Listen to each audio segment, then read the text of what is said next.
Langsung deh, saya angkat ya. Selamat malam Mas Satya Rendra. Halo, selamat malam. Assalamualaikum. Waalaikumsalam. Kita sudah on air ya Mas ya. Kita sudah mulai naik di on airnya. Jadi silahkan bisa diulangi lagi untuk ceritanya. Lokasi detail nggak apa-apa. Kebetulan di Pemalang cukup jauh dari tempat kita ini. Oke. Jadi saya rasa sih tidak ada unsur mencemarkan sebuah daerah ya. Jadi silahkan. Nggak apa-apa ini, saya sebutkan detail. Ya, silahkan.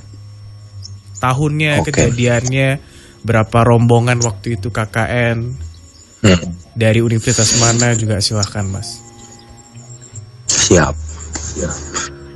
Iya, jadi dulu itu di tahun 2012 itu saya itu dapat tugas KKN saya kuliah di Universitas Negeri, salah satu universitas negeri di Semarang. Itu di tahun 2012 ada tugas KKN, kebetulan di daerah Pemalang. Di Pemalang itu tepatnya di Ulu Jami, desanya itu namanya Bumirejo. Itu kita berangkat itu satu jurusan satu angkatan gitu loh Mas, jadi serempak gitu ya. Per fakultas gitu, terus kita kan campur gitu, jadi jurusan satu ke yang lain. Itu kita timnya itu ada 10 orang, satu tim itu 10 orang per kampung gitu ceritanya kan gitu. Terus saya itu di Desa Bumirejo, kebetulan sudah sampai di situ, terus kita dijemput sama perangkat desa atau apa gitu namanya, Pak Kades, terus dikasih kenalan gitu.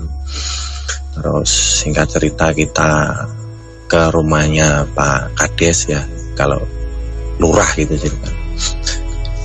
Terus belum memilih, ini kan lebih dari 1 bulan KKN-nya, jadi kan kalau mau ini di sebelah rumah Bapak ada tempat gitu. Terus kita saling lirik-lirik, ya Pak nanti saya pikirkan dulu ceritanya gitu. Nah, terus saya itu habis ketemu sama Pak Kades itu, terus kita rundingan, nah gimana di situ atau gimana. Terus teman-teman itu pada kompak kalau mendingan kita cari tempat yang masih satu kampung tapi jangan berdekatan gitu ceritanya, mungkin biar gimana ya, privasi katanya gitu kan. Ini saya hanya menceritakan ya Mas, kemarin dulu itu teman-teman gitu.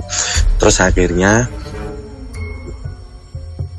pada bilang, Pak maaf kalau kita dikasih tempat yang lain yang nggak dekatan sama rumah Bapak gimana gitu.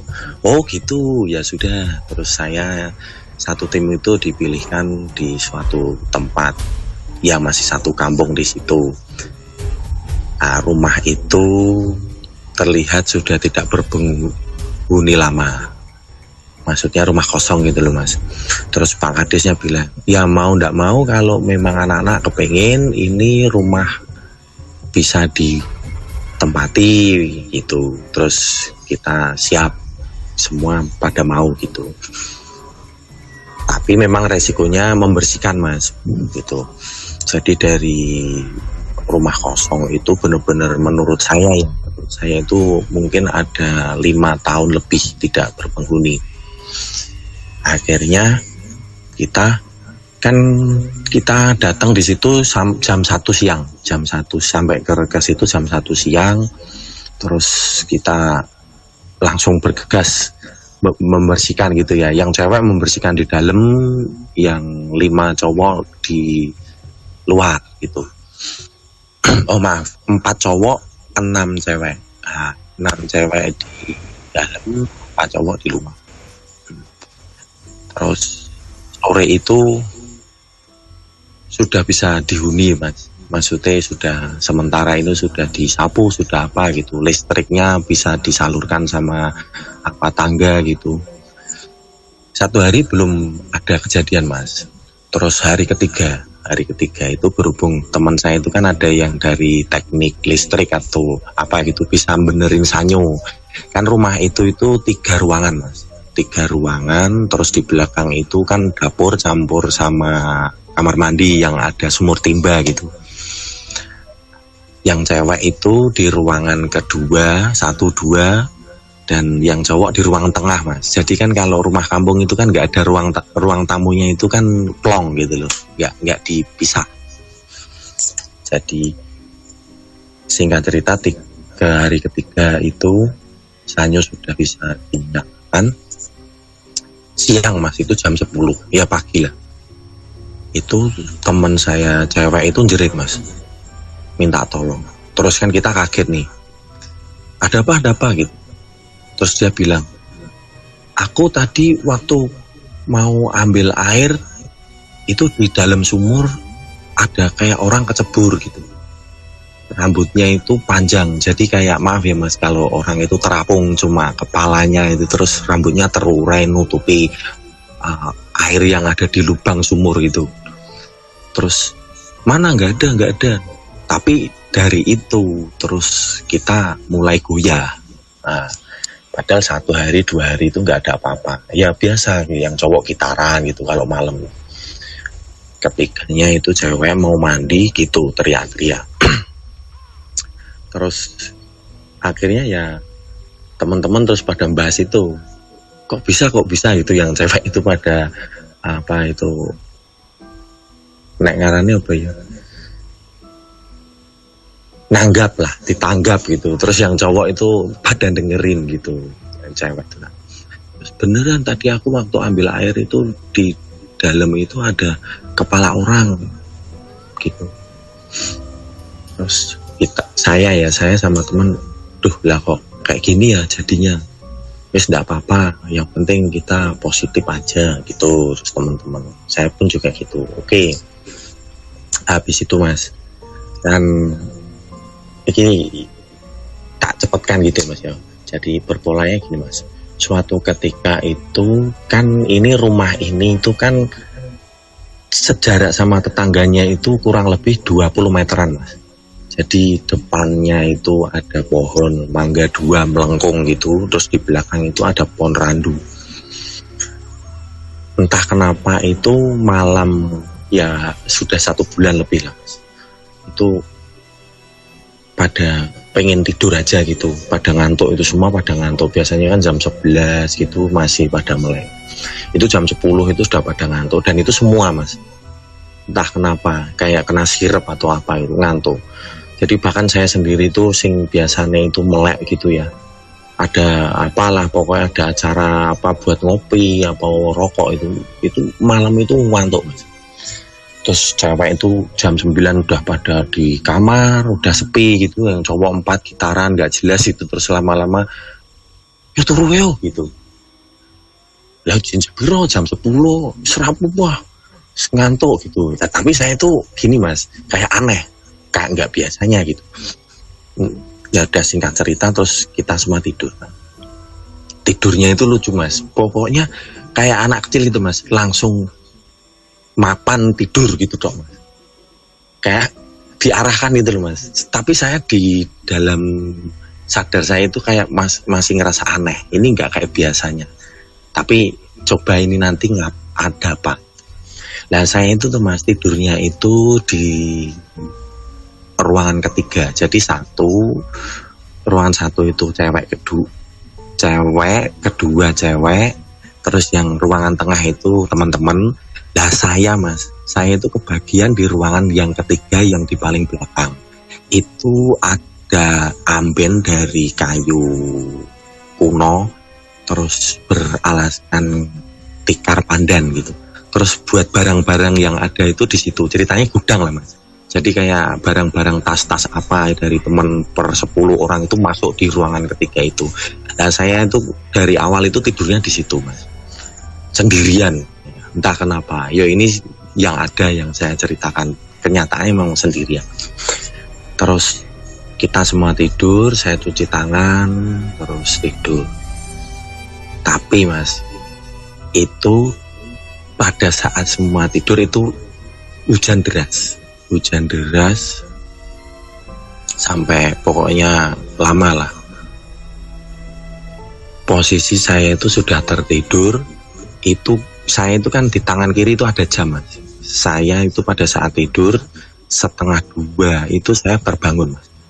Itu kalau habis hujan kan tahu sendiri ya, Mas ya, sunyi, udaranya itu sejuk gitu loh, Mas. Tenang, nggak ada suara jangkrik satupun juga nggak ada. Jadi semua pada tertidur, nggak ada suara sama sekali. Saya itu mendadak itu terbangun, di tangan saya 1:30 itu kayak tidur enggak itu Mas. Jadi mau bangun tidur tapi malas gitu, mau tidur lagi tapi kok terjaga gitu. Nah, itu saya kayak ngerasa ada yang aneh, Mas. Ada orang yang mau masuk ke kamar saya. Itu posisi saya itu sendirian di situ.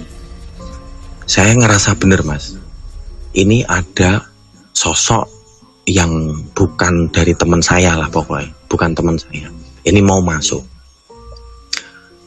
Terus saya bilang, Bismillahirrahmanirrahim. Ini tak bahasa Indonesia saja ya. Bismillahirrahmanirrahim. Kalau memang kamu itu mau ketemu aku, coba. Aku ini sudah siap. Coba kalau pengen ketemu.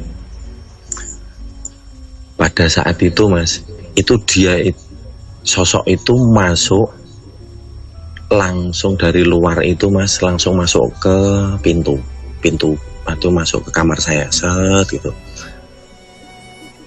Itu sosok perempuan, Mas.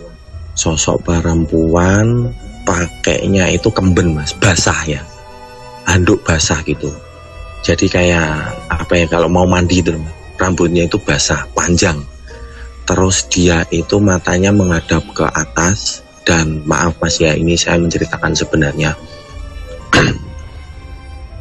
Jadi rahang bawahnya itu dia nggak ada, Mas.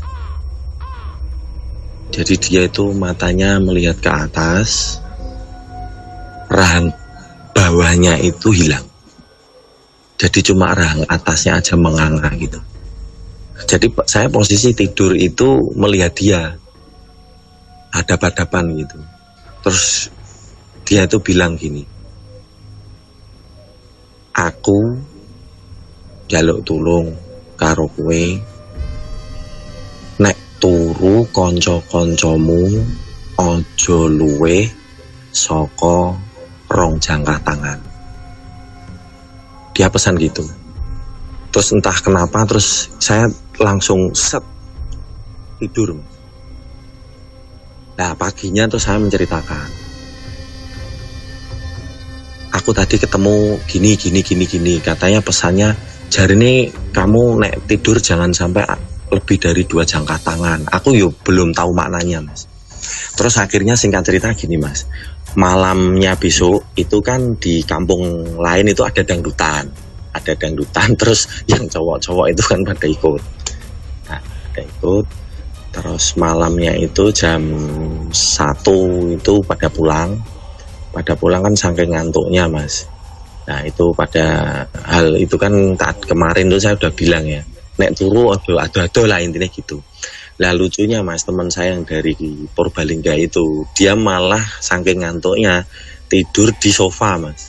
Padahal teman-teman itu dulu itu keringkelan gitu loh ceritanya.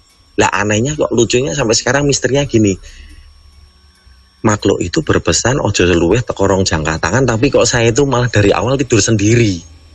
Dan itu jaraknya lebih, Mas. Cuma dari awal itu teman-teman itu kalau tidur pada berdempetan, tapi pada saat ada acara dangdutan, temen itu dari Purbalingga itu tidurnya di sofa. Akhirnya, Mas, itu dia itu jam subuh, Mas. Ya hampir subuh, mau adzan subuh, Mas. Itu kita kan pada tidur, itu dia gelibekan gitu loh, Mas, kayak mau tindian atau apa gitu. Terus dia bilang, ya Allah gitu, Mas. Aku ya takut, Mas, kira itu kayak mau gimana gitu, kayak orang mau sakaratul maut gitu loh, Mas. Terus akhirnya semua itu pada bangun, Mas, terus aku sama temen aku tega goyong-goyong gitu loh, Mas, pokoknya biar bangun dari tidur tak berdirikan gitu loh mas. Pokoknya gimana saya tuh kan panik. Akhirnya dia itu bisa terbangun terus nangis mas. Nangis itu dia bilang gini, ya Allah, astagfirullah, ya Allah, aku mau berturu karo pocongan gitu. Jadi dia itu ceritanya gini mas, pada saat dia tidur itu kan dia kan di sofa, itu dia itu kayak tidur di kamar putih dengan kelambu putih, dia itu cuma ditemenin sama pocongan gitu. Jadi dia itu tidur di situ, ibaratnya imajinasinya gitu. Dia tidur di kasur putih, kelambu putih, dia di dalam gitu teman. Dia itu dikeloni sama pocongan. Terus dia gelebek-gelebek gitu.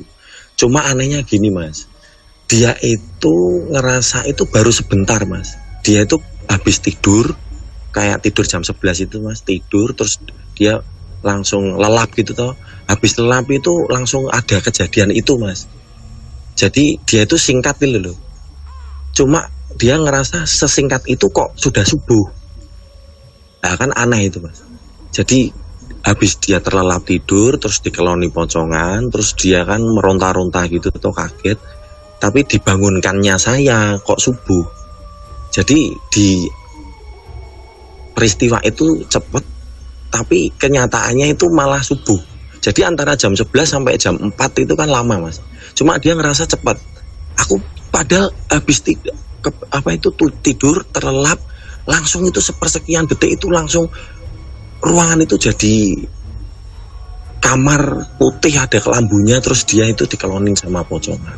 Ah, gitu mas. Jadi ceritanya seperti itu. Terus yang terakhir mas, ini yang terakhir. Pada saat saya itu mau pulang itu kan sudah 3 bulan, berapa ya, 2 bulan atau apa ya, saya lupa itu. Itu saya itu kan tidurnya di ruang ketiga itu. Terus itu ada bisikan, neng lemari nggon pojok kuwi buka om, gitu, kayak gitu. Ini sudah mau pulang mas, ini sudah pamitan sama Pak Lurahnya dan sudah keadaan selesai. Saya memberanikan diri mas, bismillahirrahmanirrahim, saya buka. Ternyata mas, di lemari yang tidak pernah saya buka ya di ruangan ketiga itu ternyata isinya itu ada mantra, ada jimat, ada pusaka, dan saya disuruh mengambil kain putih di situ.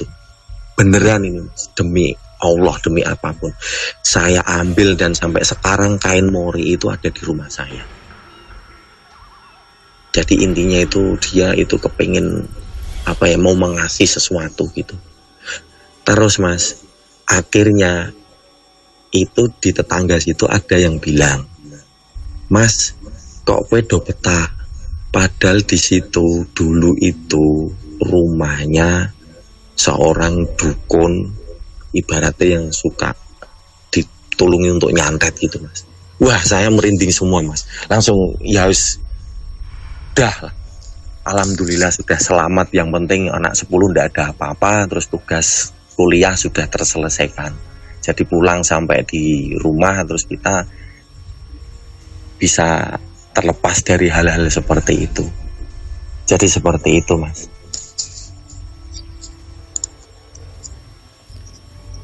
Cukup detail ya untuk Ya. ceritanya sebenarnya, Mas Feb. Ini menarik sih. Jadi dari 10 orang ini semuanya mengalami pengalaman semua mas? Atau ada satu yang tidak sama sekali gitu? Iya ada mas. Maksudnya intinya gini mas. Jadi yang pertama ya, yang pertama diserang itu cewek pertama itu, yang mengakibatkan dari awal 1-2 hari itu nggak ada apa-apa jadi kredit kan. Itu serangan pertama itu. Terus akhirnya terus jadi bingung toh, wah ini bener apa enggak sih, bener apa enggak gitu. Terus akhirnya kan jadi dari awal tenang terus jadi seperti itu cewek. Yang kedua itu ya temennya, sering kayak ada segelibet gitu. Jadi rumah itu mas, itu depan belakang kanan kiri itu rumahnya itu jarang mas. Jadi 20 meter lah ibaratnya. Jadi pada saat malam itu kan di sebelah tembok itu kan ada jendela ya. Itu kayak set gitu bayangan putih gitu. Itu teman-teman nih, tapi kan saya nggak bener-bener nggak lihat. Yang saya lihat itu bener-bener penampakan itu Mas, demi Allah. Jadi jam 1:30 itu kayak saya itu kan tidur semua teman, itu kayak dibangunkan gitu. Jadi antara tidur dan enggak itu. Dan itu malam itu hujan deras Mas. Jadinya habis hujan itu 1:30 itu hawanya itu udah nggak ada suara apapun, sunyi itu Mas. Itu malah saya dikasih penampakan kayak gitu. Lah yang gongnya itu teman saya yang dari Purbalingga itu. Kayak mau maaf ya Mas, kayak gimana ayan gitu loh Mas. Maaf aku. Kayak kejet-kejet gitu loh Mas. Ya. Nah, terus saya kan panik tuh Mas. Seperti itu. Mas Rendra, Oke. boleh digambarkan lagi tadi sosok nenek-nenek yang rambutnya basah pakai kemben itu handuk atau kayak jari Bukan gitu, Mas, atau jari kayak habis mandi Mas. Jadi gini Mas ya, ini saya detailkan ya Mas ya. Ini sesuai yang saya lihat di jam 1:30 di kala itu. Tingginya itu tidak lebih dari 170 atau 180, tidak lebih dari itu Mas. Dia itu umurnya itu ibaratnya kalau manusia itu antara 65 tahun. Jadi sudah kayak nenek gitu loh. Terus dia itu pakai jari itu ya, batik gitu loh Mas, tapi basah. Kalau orang zaman dulu mungkin kan mandi itu kan ditutupi gitu ya. Ya, seperti itu. Di dadanya gitu ditutupi. gemuk, Terus rambutnya panjang. Ya? agak gemuk gitu. Enggak, agak gemuk Mbak. Agak gemuk Mas. Agak gemuk. Oke. Jadi kayak nenek itu yang gemuk itu loh Mas. Tapi tegap ya badannya. Tegap Mas, tegap. Dia tegap, sangat tegap. Tegap. Dia itu matanya melihat ke atas, rambutnya basah gitu tuh Mas, kayak orang mandi itu. Terus maaf ya, nun sewu, rahangnya bawah itu dia amblong, nggak ada. Rahangnya nggak ada, ini seperti kemudian rusak dan ada darahnya atau? Iya benar seperti itu. Tapi lidahnya Jadi rahangnya ada. bawah itu hilang. Apa Mas? Maksudnya kayak mulutnya tetap ada lidah, ada Mulut, apa gitu. mulut atasnya masih. Mulut atasnya masih, terus yang di mulut bawahnya itu hilang gitu Mas, amblong gitu Mas. Terus maaf Mas, baunya itu kayak sudah hampir kayak mayat gitu, tapi bau-bau bunga kantil gitu. Jadi tabrakan antara wangi sama bau bangkai gitu. Oh, oke. Iya, Bisa demi bayangin. apapun. Iya, saya berani. Itu kejadian yang saya alami di kala itu. Ya. Baunya itu detail Mas. Saya sampai sekarang itu ingat Mas. Jadi kayak maaf ya Mas, kayak bau bangkai 3 atau 4 hari gitu, tapi bercampur sama bau-bau Wangi apa ya, ya. kembang kantil. Jadi tabrakan Mas bau. Ya. Gitu. Mas Febri silahkan deh. Ini bau seperti ini beberapa kali juga waktu penelusuran saya dapeti, di mana antara bau anyir dan bau wangi itu tabrakan. Jadi saya bisa bayangin gimana paniknya hanya dengan sensori indera penciuman ya Mas. Iya benar Mas. Terus tadi disebutin nenek ini dia kayak habis mandi, apakah ada hubungannya juga dengan sosok pertama yang ada di sumur, ya kan? Yang rambutnya kelihatan gitu ya dari dalam sumur, dikira orang bunuh diri. Monggo masuk. Ya. Selamat malam Mas Rendra. Iya Mas, selamat malam Mas Febri. Ya. Ceritanya menarik ya kalau menurut saya. Sangat menarik. Dan ya benar kata-kata tetangga di situ ya Mas ya. Mas Rendra dan teman-teman itu sangat berani tinggal di rumah itu gitu ya. Iya. Jadi Karena gini, Mas. yang Gini, gimana, Mas? jadi saya itu nggak sadarnya itu gini. Jadi ada orang kampung itu kan, maaf ya Mas, kalau orang kampung itu kan penasarannya tinggi menurut saya. Jadi waktu siang itu ada yang mau berangkat ke sawah itu naik sepeda itu, bahasa Jawa ini lek ndelokke omah iki kok tenanan men. Gitu Mas. Ya. Jadi kayak ada something gitu loh. Makanya itu Mas, saya tuh iki dong opo yo gitu. Ya. Iya. Dari menyimak cerita Mas Rendra tadi ya, dari pertama itu saya sudah curiga ya, ada apa di rumah itu, dan ternyata dari kata-kata tetangga pun seperti itu ya, sempat dijadikan ya tempat yang untuk hal-hal yang tidak baik lah gitu ya. Iya Mas. Karena yang saya rasakan ya Mas ya, karena yang saya rasakan pada malam hari ini,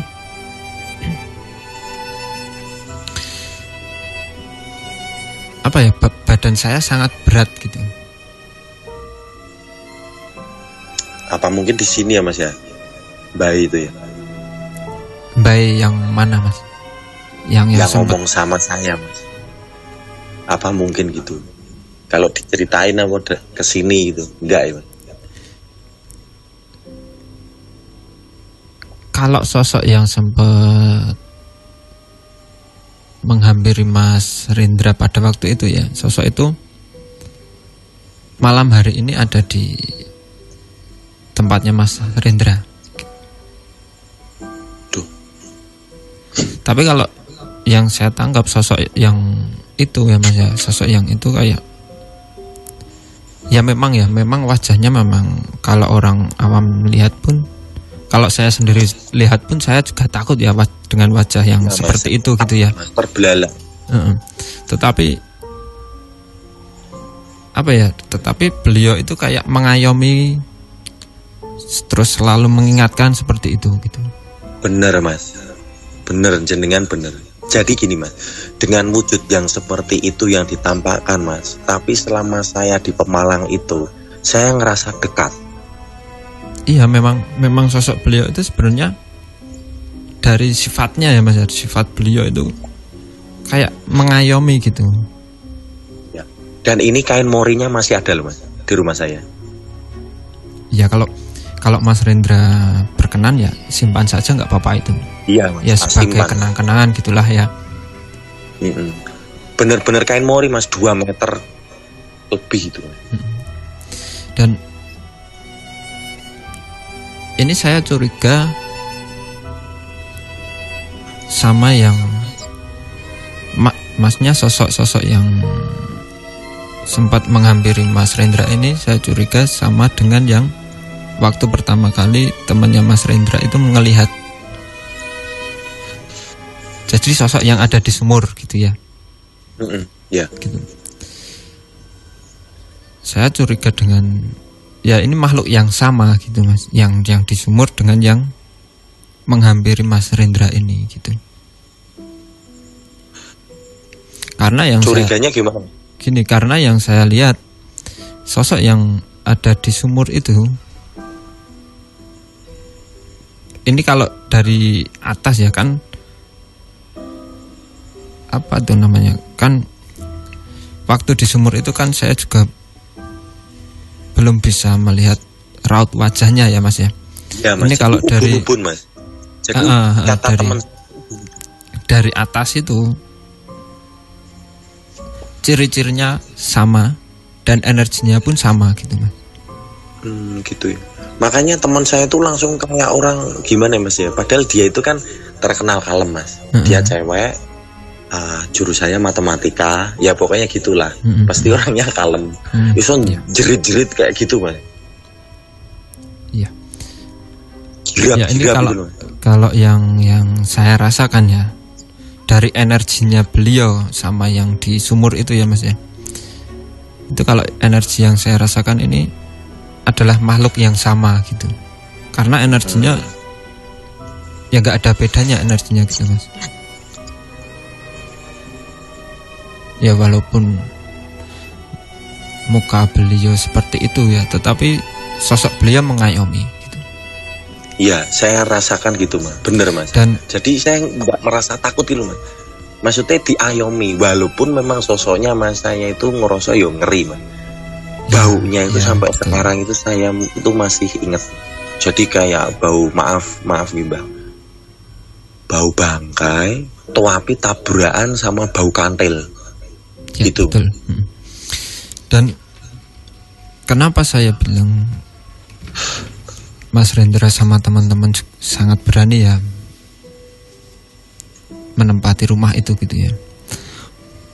Karena yang saya rasakan di tempat itu ya Mas ya, pada malam hari ini ya, di tempat itu masih ada sisa-sisa kayak energi-energi negatif yang dahulunya itu dibuat untuk kejahatan gitu. Iya mas, katanya itu di akhirnya gitu mas. Jadi warga itu mungkin ya, kesimpulan saya itu dari awal saya di situ itu pada nggak berani, pada ngeliatin penasaran gitu loh. Tapi pada saat mau pulang dia muntap ibaratnya. Dan- Wah kok yuang nih, kan kita 2 bulan itu kan sudah pada akrab mas. Maksudnya yang tua itu baru ngomong gitu. Iya, iya. Dan apa ya, makhluk-makhluk yang dulu sempat dijadikan kayak mungkin kurir ya untuk- Perewangan ya. makhluk-makhluk itu pun masih ada di situ gitu, masih kalau ada di nenek- tempat itu gitu. Nenek ini bagian dari perewangannya dukun itu, Mas. Kalau sosok nenek ini kalau menurut saya enggak ya Mas ya, sosok ini memang sosok penunggu yang ada di sumur. Asli gitu mas. Apa mungkin penunggu sudah, desa sudah. mas? Enggak ya? Sudah dari dulu itu. Nah, jadi itu rumah bekas seorang paranormal hebat yang disuruh orang itu suruh ngirim santet. Tadi di Dan desa itu apa? terbengkalai mas. Desa Ya. apa, Mas? Nah, ini mas, lucunya gini mas. Sampai detik ini mas, itu saya itu kayak ngerasa gini mas. Dari 2012 ya sampai sekarang.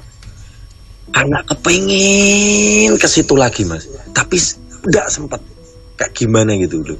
Pokoknya nggak sempat. Padahal itu saya kepengen ke sana. Kayak ngerasa kangen gitu loh mas. Dulu itu seperti itu, sekarang itu pengen coba jalan-jalan lihat di situ gitu. Tapi sampai sekarang belum kesampaian. Ya, Niat itu Walaupun- ada itu tapi belum. gini. Walaupun Aku sekarang justru kayak kepengen ke sana gitu loh. iya.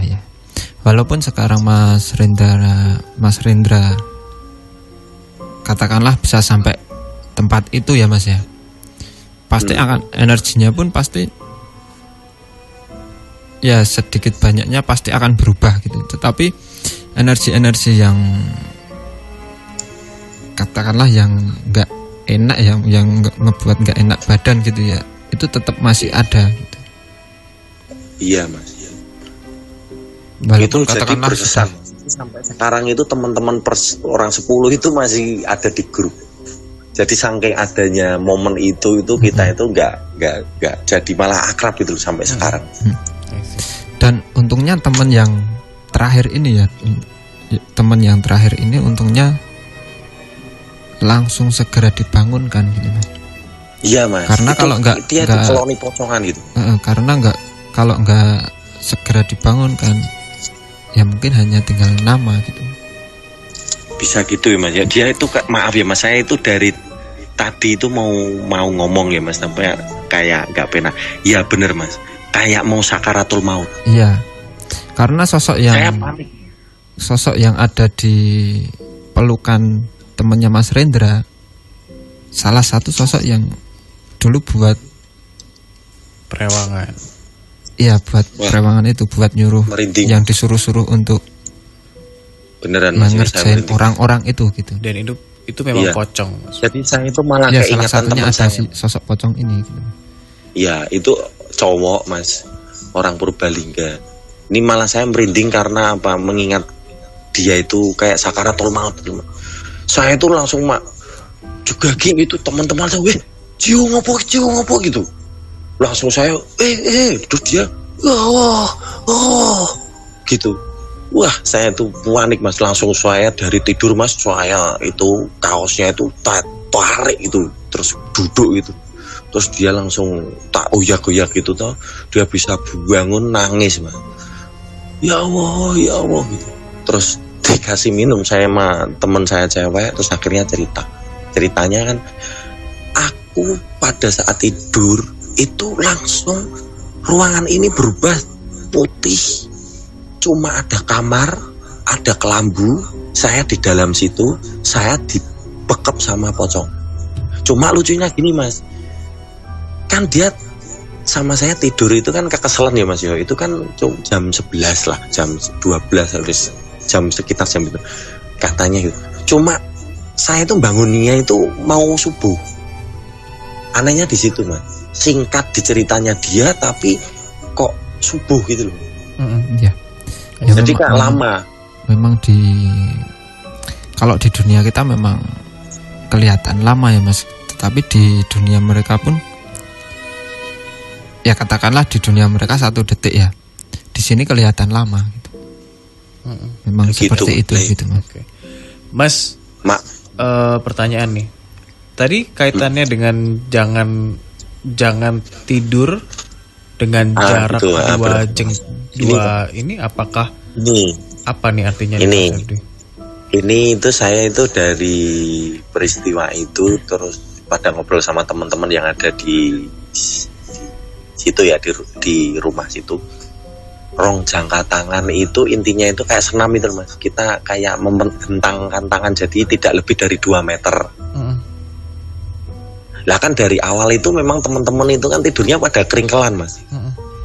Lah kok pada saat malam itu ada dangdutan di kampung seberang, terus kita kan ke sana lihat biduan gitulah. Terus kecapean akhirnya terus pada lupa pesan saya yang diberikan sama neneknya itu. Akhirnya teman saya itu yang itu pada tidur di bawah. Lah si teman saya ini tidurnya malah ke sofa.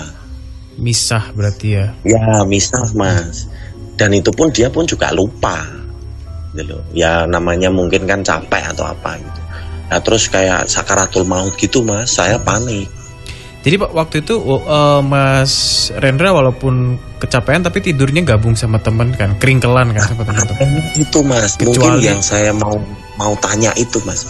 Kecuali dari si awal mas itu ini ya. Tidurnya di ruangan ketiga mas, di ruang belakang sendiri, yang tasnya cowok-cowok, terus alat-alat apa gitu, itu gudang lah. Itu masuk di ruang ketiga itu saya tidur di situ di dipan kuno mas, kayu sudah lawas gitu, terus ada kloso pandan. Saya tidurnya di situ malah lebih mas dari 2 meter. Tapi kok malah ditemuin sama nenek itu, dikasih pesen teman-temannya pada tidur jaraknya jangan jauh-jauh. Cuma saya dari awal jauh loh mas, malah ndak diapa-apain. Ya, jadi gini mas, ini kalau menurut saya ya mas ya, di antara teman-teman, di antara Mas Rendra sama teman-teman itu, orang yang katakanlah bisa dan gampang untuk diajak komunikasi itu hanya Mas Rendra gitu.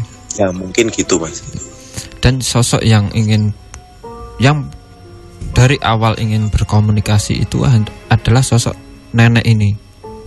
Iya mas, saya ngerasa diayomi mas. Maksudnya mengapa? Kayak nggak teror loh.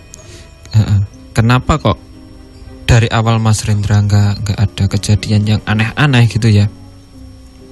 Karena sosok ini kayak yang menghadang sosok lain untuk melakukan hal-hal aneh kepada Mas Rendra gitu. Gitu ya mas yo. Dengan tujuan sosok ini ingin berkomunikasi dengan Mas Rendra.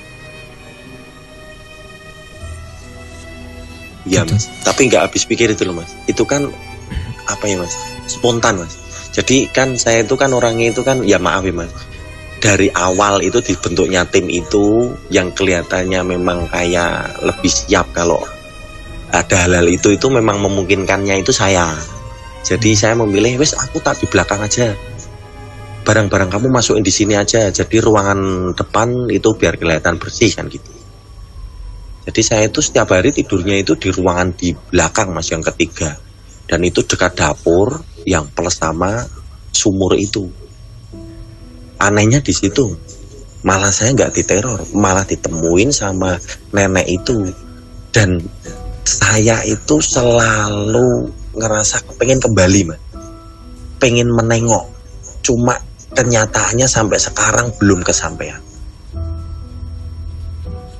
Ya, sebenarnya ada rasa ingin kembali untuk ke sana itu sebenarnya ada dorongan dari sosok nenek ini gitu.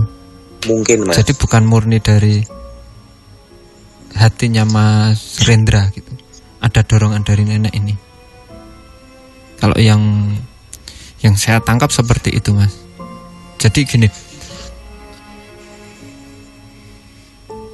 kalau orang-orang yang lain itu kan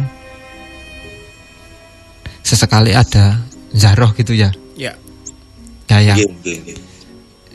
yang di apa itu yang diinginkan beliau nenek ini seperti itu. Ya. Sesekali pengen sesekali didoakan kita gitu ya. dizarohi gitu. Nggih. Mas, terakhir pertanyaan nih sebelum Iya. waktunya selesai ya. Itu tadi di desa apa? Bumi? Ya, gini Mas. Di desa Di apa? kota Pemalang, Mhm. desanya di Ulu Jami, kecamatan Ulu Jami, desanya Bumi Rejo. Itu kondisi desanya gimana ya Mas? Pulau Jami itu kan daerah ke pantai itu kan? Bener, iya Mas. Jadi saya tuh sukanya mainnya ke pantai Mas. Di situ ditanemin melati gitu sama warga. Tapi kondisi desa apakah juga termasuk kayak sepi, mencekam gitu-gitu? Sepi Mas. Di 2012 itu sepi Mas. Jadi habis maghrib itu sudah krik-krik Mas. Dan itu rumah itu depan belakang kanan kiri itu tidak dekat sama rumah warga gitu. Pohon-pohon semua. I see. Oke. Baik, terima kasih banyak Mas Rendra cerita Oke, Mas. malam Siap. Ini di daerah tempat saya lahir sebenarnya. Waduh, Mbah bisa ke sana Mas besok Mas. Ya boleh kapan-kapan ya. Napak tilas tempat KKN-nya Mas Ya. Oke. Rendra ya. Thank you sekali lagi. Iya. Salam Mas. untuk Oke. teman-teman di grup KKN Rumah Ya, Dukun ini masih ada ya Mas grupnya itu Mas. Ya. Jadi solid malah. Siap. Baik. Thank you Oke. Mas Iya Mas. Rendra ya, selamat malam. Siap.